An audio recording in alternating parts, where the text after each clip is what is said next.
শিক্ষক স্বল্পতায় কুমিল্লা মেডিকেল কলেজের শিক্ষা কার্যক্রম ব্যাহত হচ্ছে। শিক্ষকের মোট ১৩৮টি পদের মধ্যে শূন্য আছে ৫২টি পদ। আর বেসিক সাবজেক্ট এনাটমিতে কোনো শিক্ষকই নেই। প্রতিষ্ঠার ২৫ বছরেও প্রতিষ্ঠানটিতে কোনো কেন্দ্রীয় লাইব্রেরি এবং মসজিদ নির্মিত হয়নি। কুমিল্লা থেকে জালালউদ্দিনের পাঠানো রিপোর্ট দেখুন বিস্তারিত। শিক্ষক, কর্মকর্তা ও কর্মচারী সংকটে ভুগছে কুমিল্লা মেডিকেল কলেজ। কলেজে মোট পদ আছে ৩০৮টি, আর শূন্য রয়েছে ৮৭টি পদ। শিক্ষক সংকটে মেডিকেল কলেজের পাঠ্য কার্যক্রম ব্যাহত হচ্ছে দারুণভাবে। ক্লাস ব্যবস্থাপনা চালিয়ে যেতে কলেজ প্রশাসন অতিথি টিচার ও অন্য বিষয়ের শিক্ষকদের উপর নির্ভর করছে। কোনো বিভাগে অধ্যাপক না থাকলে পরীক্ষা নেওয়া যাবে না, এমন নিয়ম থাকলেও অ্যানাটমি বিভাগে একজন শিক্ষকও নেই। এছাড়া শিক্ষক সংকট আছে ফিজিওলজি, ফরেনসিক সহ আরও কয়েকটি বিভাগে। অধ্যাপক পদে যিনি ছিলেন ইনি কিছুদিন আগে পিআরএলে চলে গেছেন। সহকারী অধ্যাপক পদে যিনি ছিলেন তিনিও পিআরএলে চলে গেছেন।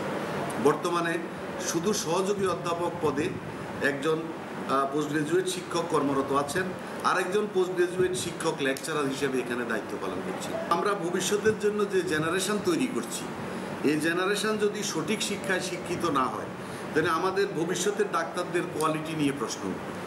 অধ্যাপক পদে অর্ধেকের বেশি পদ শূন্য আছে। এছাড়া সহযোগী অধ্যাপক পদে 10টি, সহকারী অধ্যাপক পদে 21টি ও প্রভাষক পদে 6টি পদ শূন্য আছে। শিক্ষকের অভাবে ক্ষতির সম্মুখীন শিক্ষার্থীরা সব বিষয়েই শূন্য পদে দ্রুত শিক্ষক নিয়োগের দাবি জানান। ডিসেম্বর 31 থেকে উনি রিটায়ারমেন্টে চলে গেছেন, যার ফলে এই সংকটটা সৃষ্টি হয়েছে আর কি।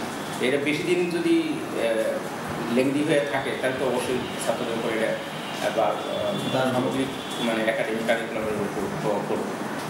কলেজটিতে বর্তমানে 30 জন শিক্ষার্থী সহ 700 ছাত্রছাত্রী পড়াশোনা করছেন। কাঙ্ক্ষিত শিক্ষক ও কর্মচারীর অভাবে প্রতিষ্ঠানটির শিক্ষা ব্যবস্থায় সংকট দিন দিন বাড়ছে।